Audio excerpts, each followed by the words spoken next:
Hari ini gue kedatangan, nggak sih, gue yang ngedatengin barangnya sih, yaitu Acer Swift 5. Dan ini hands on ya, jadi tidak berekspektasi gue bisa membahas performanya, tapi gue bisa kasih kisi-kisinya dikit. Dan sebelum itu kita intro dulu.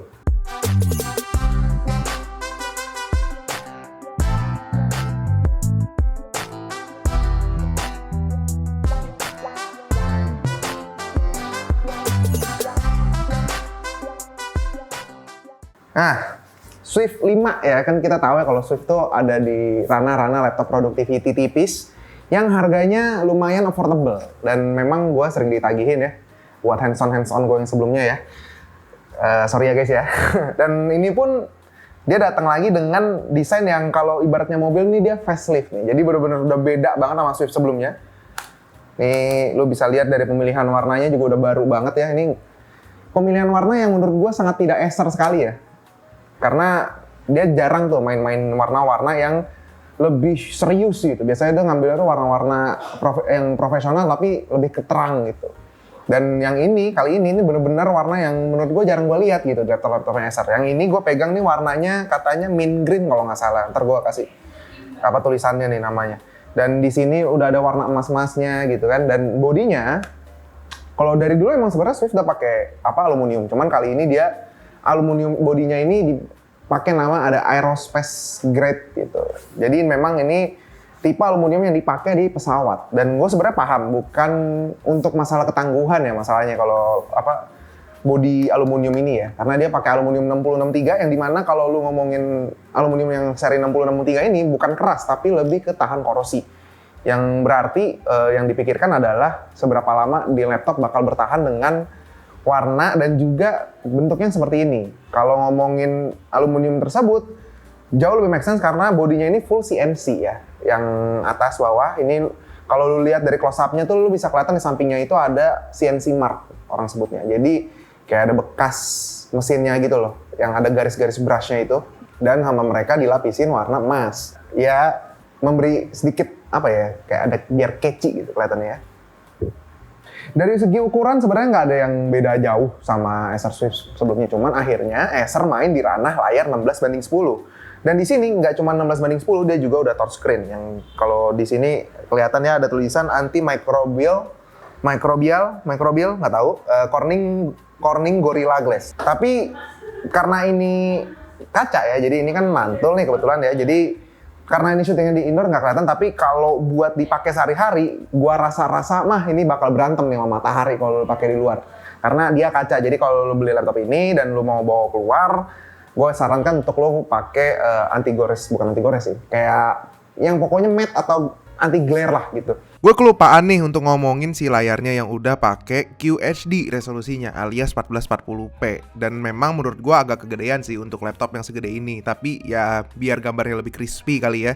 Dan kita kalau ngomongin untuk touchpadnya itu udah pakai bahan Ocean Bound touchpad. Dan kalau lu bingung itu apaan, itu pokoknya material yang ramah lingkungan dan juga kualitasnya tetap bagus walaupun dari bahan-bahan yang ramah lingkungan gitu. Terus yang terakhir itu fingerprintnya tuh pindah ke bagian tombol power yang dimana menurut gue ya itu cukup penting gitu karena memang si fingerprint itu kadang kan kalau ditaruh samping suka lupa dipencet ya. Kalau di tombol power tuh udah otomatis jari lu ke sono gitu. Udah refleks gitu. Dan juga terakhir itu webcamnya udah jadi bagus banget.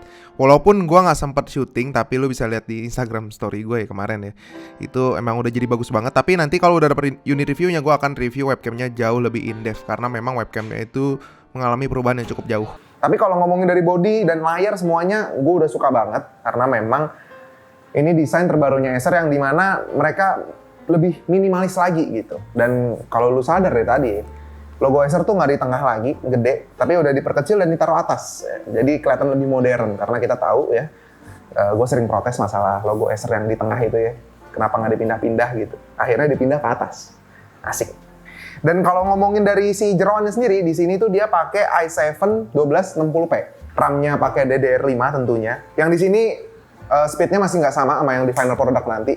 Jadi kalau ngomongin RAM masih ya kita nunggu final produknya dah, ntar pakai RAM-nya apa. Tapi yang pasti udah DDR5. Dan kalau ngomongin SSD dia udah PCIe Gen 4. Yang di seri i7 ini dapatnya yang 1 TB. Nanti kalau yang versi i5 itu nanti ada seri i5-nya juga itu pakai 512 dan dua-duanya Gen 4. Dan di sini disediain slot ekspansi untuk lu nambah ke SSD Gen 4 lainnya.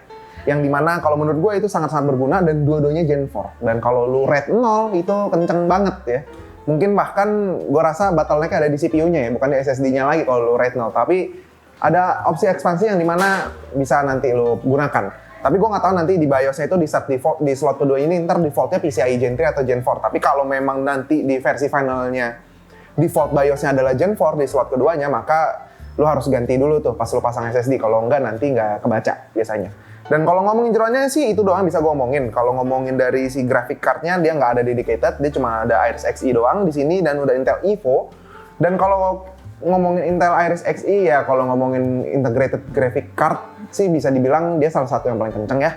Dan setelah gue cek pun ya buat main game e-sport ini udah pasti aman dan lagi performanya ini naik lumayan jauh dari seri sebelumnya. Yang dimana kalau lo ingat di seri sebelumnya Acer Swift itu kipasnya cuma ada sebelah doang, di sebelah sini kalau nggak salah. Dan selalu satu doang. Dan di seri yang ini dia ada dua dan tentu ngebantu ceiling performa dari si laptopnya itu sendiri. Dan kalau ngomongin dari port-portnya ini masih lengkap ya. Ada Thunderbolt 2. Ya nanti di close up aja ya. Thunderbolt 2, sebelahnya ada HDMI, sebelahnya lagi ada USB Type A yang dimana bisa support USB charging. Berarti kalau laptopnya tutup lo tetap bisa ngecas. Dan di sini udah nggak ada buat power cord. Jadi dia ngecasnya cuma via si USB Type-C yang /Thunderbolt 4 juga. Dan di sebelah kanannya itu dia ada headphone jack 1 dan juga USB Type A dan Kensington lock seperti biasa. Jadi kalau ngomongin dari port sendiri, laptop ini sangat-sangat konservatif dan masih menata hidup untuk transisi selanjutnya ya. Dan karena bisa dilihat di sini akhirnya mereka ngilangin charging portnya sendiri dan akhirnya mereka bisa ngecas langsung pakai Type-C. Yang dimana saya sangat suka itu karena handphone saya bisa ngecas 65 watt, laptop ini juga 65 watt, jadi gue cuma perlu bawa charger satu kemana-mana, nggak perlu bawa banyak-banyak gitu. Dan kalau ngomongin dari si laptopnya ini sendiri harganya kayak gimana?